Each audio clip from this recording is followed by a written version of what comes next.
আমি হাঁটতে পারতাম না, আমার হাঁটু বেঁকে বেঁকে গেছিলো।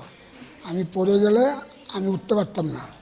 আমি এখানে আসি অন্যতম নার্সিংহোমে এসেছি, অনমাল্য দে তার কাছে আমি এসেছি, তখন আমার চিকিৎসা করে। আমি চিকিৎসাতে আমি ভালো হয়েছি, আজকে আমি হাঁটতে পারছি, আমার অসুবিধা আর হয়নি।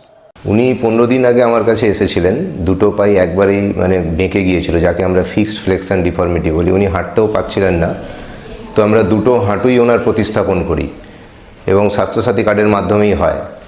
তো এর পরবর্তীকালে উনি আজকেই হাঁটা শুরু করলেন এবং দুটো হাঁটুই সোজা হয়ে গেছে এবং উনি স্বাভাবিকভাবেই হাঁটতে পারছেন।